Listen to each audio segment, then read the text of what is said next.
Hi సని అన్న. Hi మచ్చా, ఎట్లున్నావు? ఏందన్నా మీ క్రికెట్ ప్లాన్స్ ఏంటన్నా? యూఎస్ దాకా ఆస్ట్రేలియా దాకా వెళ్ళి ఆడుతున్నారు. యా ఐ మీన్ అవకాశం వచ్చింది, లక్కీ అని చెప్పొచ్చు. ఎందుకంటే అది చాలా senior team.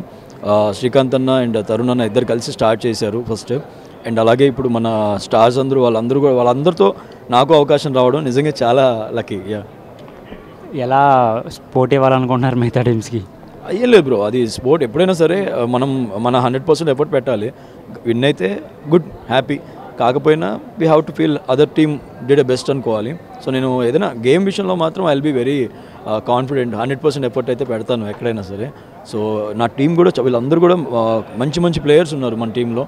So towards 11th వరకు అంటే ప్రాబబ్లీ నాకు అక్కడ టీంలో ఆ టైంలో ఆడితే ఇంకా హ్యాపీ, ఆడిపోయినా కానీ I will be supporting my team for sure. Yeah, cinema cricket అంటే అసలు ఇష్టం లేని వాళ్ళు ఎవరు ఉండరు కదన్నా. ఈ రెండు కలిసి పెర్ఫార్మెన్స్ ఉంటుంది. సో ఎలా ఉండబోతుంది అంటున్నారా మనకి మెల్బోర్న్లో? అక్కడ తెలుగు వాళ్ళు చాలామంది ఉన్నారు. వాళ్ళందరూ కూడా క్రికెట్ని చాలా ఎంజాయ్ చేస్తారు.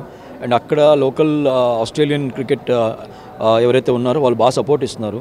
అండ్ అక్కడ గ్రౌండ్ చాలా బాగుంటాయి, నేను చూశాను ఆల్రెడీ. అక్కడ గ్రౌండ్, అక్కడ వెదర్, అక్కడ క్లైమేట్ అంతా చాలా బ్యూటిఫుల్గా ఉంటుంది. మనకంటే మనవి కంపేర్ చేయకుండా అని కాదు, కానీ అక్కడ కొంచెం డిఫరెంట్ స్టైల్ ఆఫ్ గ్రౌండ్స్ ఉంటాయి, నేను చూశాను.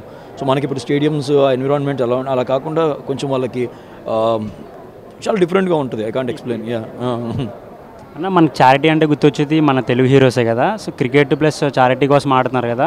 ఈ ఫండ్స్ అన్నీ ఎక్కువగా వస్తే మొత్తం అన్నీ వాళ్ళకి షేర్ అయిపోతాయి కదా. అంటే బేసిక్గా కాజ్ కోసమే ఆడేది. మెయిన్గా ఆర్గనైజర్స్ దాని పనిలో ఉంటారు. అండ్ ఇప్పుడు ఈసారి చేసేదానికి ఆస్ట్రేలియాలో ఉన్నటువంటి ఒక క్యాన్సర్ హాస్పిటల్కి డొనేట్ చేస్తున్నారు. అండ్ నేను చాలా హ్యాపీ ఫీల్ అయ్యాను. ఎందుకంటే మనం ఒక కాజ్ కోసం ఆడుతున్నాం అనుకోండి, ఆ 100% అక్కడ ఎవరో ఒకరికి మంచి జరుగుతుంది. కాబట్టి అందులో నేను కూడా ఒక భాగం ఉండడం ఐఎమ్ ఫీలింగ్ సో హ్యాపీ. త్వరలో మన మార్చిలో తెలుగు హీరోస్ కూడా మళ్ళీ అంటున్నారు కదా మనందరూ కలిపి. సో దాని గురించి ఏం చెప్పాలనుకుంటున్నా? అవునా, అంటే నేను వినలేదు అప్పుడే. ఓకే, అది యాక్చువల్లీ వెంకటేష్ గారు నిజంగా క్రికెట్కి బిగ్గెస్ట్ ఫ్యాన్ అంటే ఆయన గ్రౌండ్లో ఉంటే ఆ సందడి వేరు. నేను లాస్ట్ ఇయర్ వైజాగ్లో ఆయనతో ఉన్నాను.